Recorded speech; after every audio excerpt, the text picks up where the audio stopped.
Hello everyone, and welcome to the part 2 of the review for the Dragonfly. So the weather just got better. It's still around 0 degrees centigrade or minus something, so still cold, although it's very sunny. But hopefully we are going to have a nice flight and we'll get some nice footage from the quadcopter. So I'm also going to try screen recording with this phone for the first time. Hopefully it will work. And turning on the app. Alright, and remote control is connected. I have a video from the quadcopter.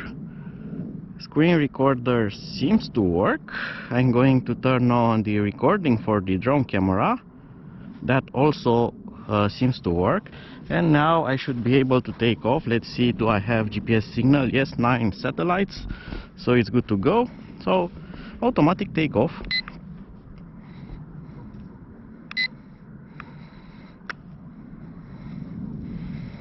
Well, and that kind of wobbles, and I think I know why. Let's try to stop it or just take off. Let's try to take off. So that's sorted. That was the propellers that didn't unfold, but now seems to be okay and no more crazy wobble. Alright, seems very stable, and I like that. It kind of holds position well, but keep in mind that I haven't calibrated the gyro or compass or anything else, which you should never do. Never fly a quadcopter without all those calibrations, so I haven't calibrated mine, but I'm testing my luck with it. Climbs rather nice, and in a straight line it goes rather fast.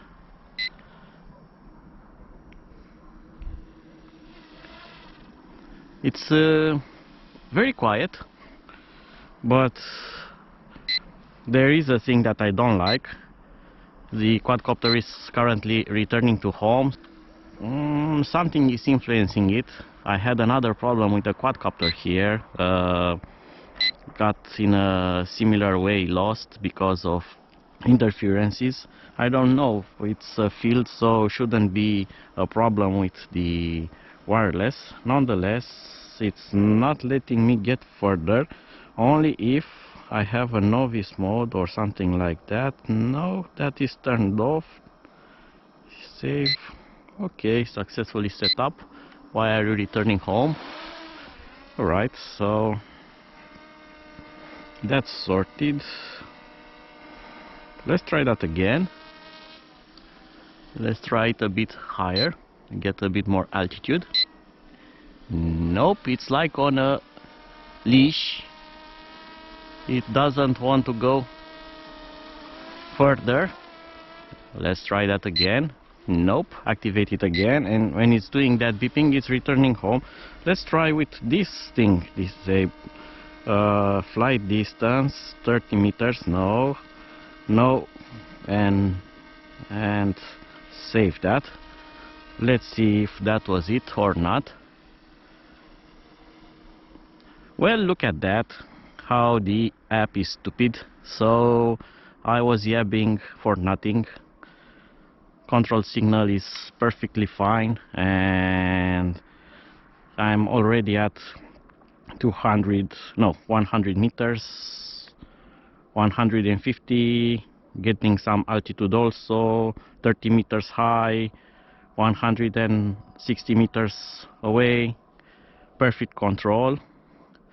Although the camera is kind of laggy, it has some delay, so you need to fly careful in FPV, as the video will hang, return, and not the most fabulous FPV experience. For instance, now it's working again, it's frozen, it's working again. So FPV is not great. It works if you consider the lag and you don't fly this very fast. After all, this is an FPV quadcopter, but not racer, so laggy FPV, I would not say it's okay, but for a quadcopter that is so cheap, it's decent. Let's see some altitude with it. Going up and away. 60 meters. Looking good. I like the screen on the controller. The screen on the controller has no lag and it shows you exactly the distance and height, which I really like, and that makes it for a better control. And let's see, I should put the camera downward a bit more. And do you remember that crazy gimbal sounds where you need to fight with that if you want to use it? That's a horrendous idea to use that. Let's do a slow spin around. And slow spin around does not work great when you have very laggy FPV, because you don't know how fast you are spinning. Nonetheless, it's doing something, as I still have it in my line of sight. Alright, let's get it closer to the ground.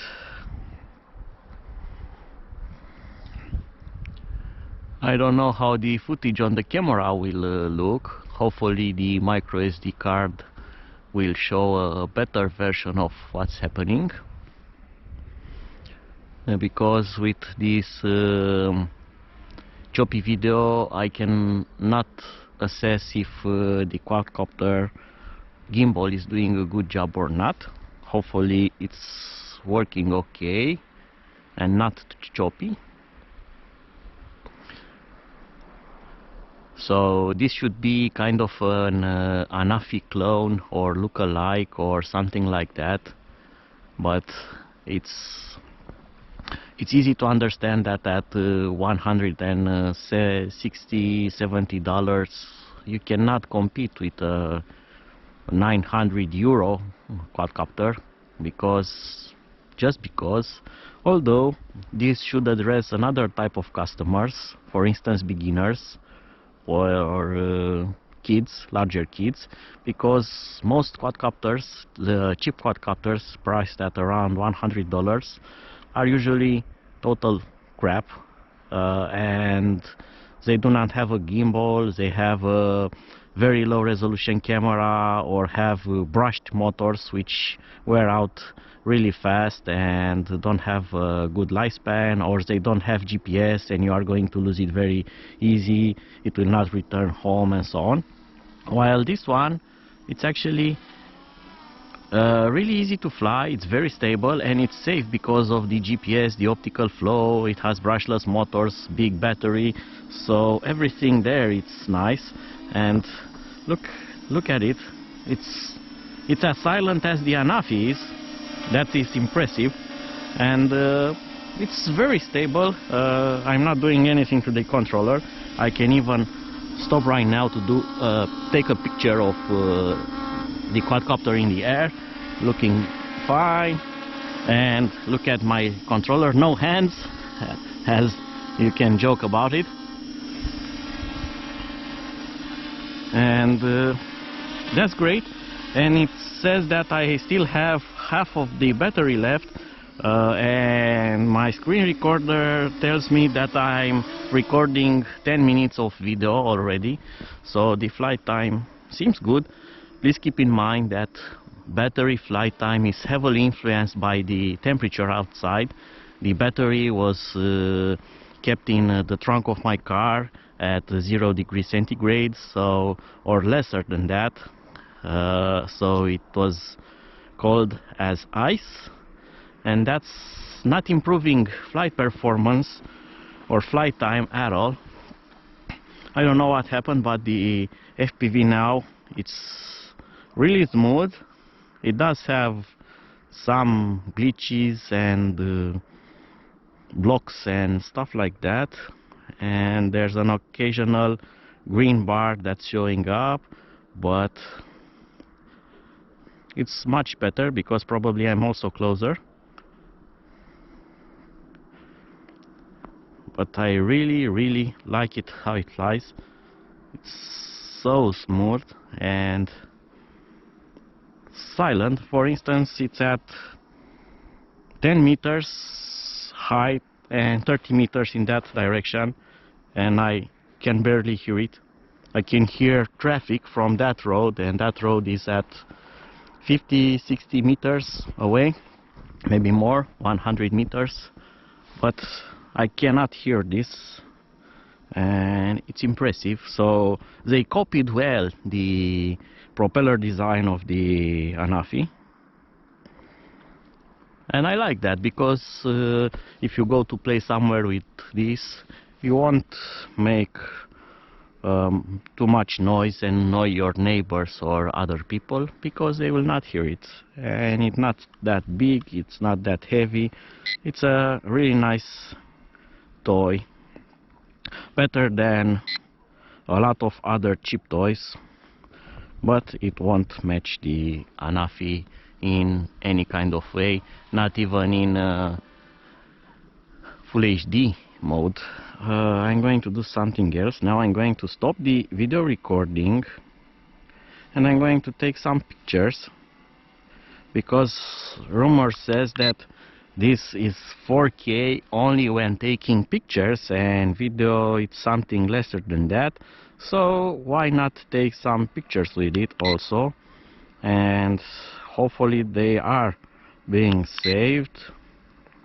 I have no idea. It makes just the horrendous noise, and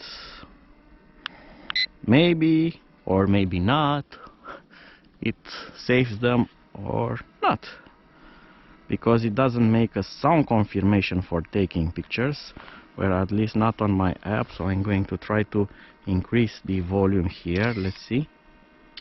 Alright, and the button. Alright, so we have sound confirmation. Again, my fault for not turning on the volume of the app. And you can fly it backwards as fast as it goes forwards, because it's a quadcopter. Alright, I like that angle. One more picture, please. Okay, I'm going to bring it also closer to the ground to get some more details for the picture. Down, down. So the recorder shows almost 14 minutes,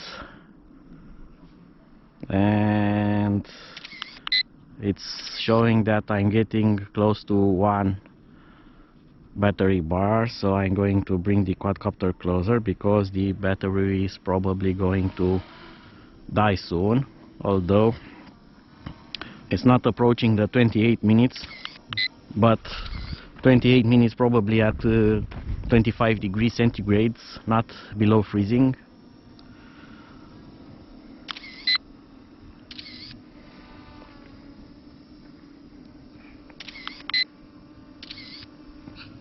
So that works. Okay, and now let's hover this, and I'm going to record how much it stays in the air for the total flight time. Alright, so it's announcing me that the battery it's actually going to be over soon. So I'm going to bring it over my landing pad there, my high precision landing pad, quadcopter approved landing pad. And look how steady it is. It's not moving at all, just a few centimeters, just wobbling there a bit, but it's very good for such a cheap quadcopter, and I really like that.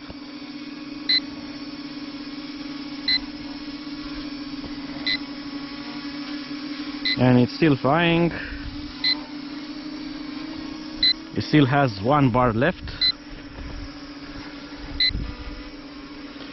I hope that it will not just turn off and crash, but we'll do a self-landing. We'll see about that. 60 minutes. I don't know if this will fly for 4 more minutes, but let's wait.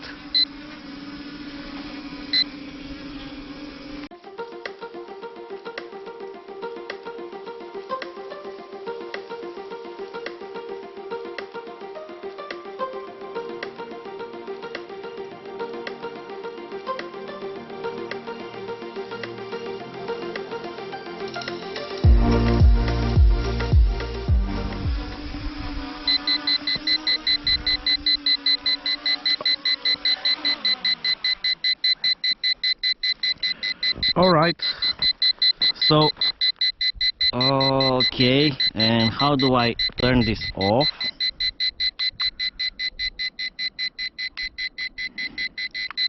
Alright, I'm going to shut you down.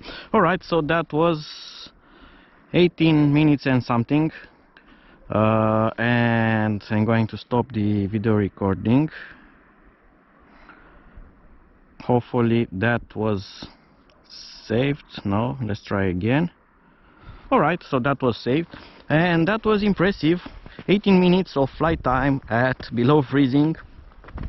Our battery performs actually rather well, and the quadcopter still works. You can see the gimbal, so it hasn't powered off, so it safely lands with no problems. And if it's recording video or stuff like that, you still have control, you still have video, so it will not shut down or die or something like that. It just lands and keeps on working. And now, because of there is no more load on the battery, it even got 2 LEDs lit up. So that was the voltage sag, because the battery was very cold, and this battery is just slightly warm, so it warmed only in flight. And I believe this will fly for a lot more time, at least 5 more minutes in better weather. And again, for such a cheap quadcopter, that's really good. So that was it for now. I hope that you have enjoyed this initial flight test of the Dragonfly with footage included. Let me know what other tests or questions do you have about this product, and I'm going to try to answer them as fast and as best as possible. So until my next video, see you and bye bye.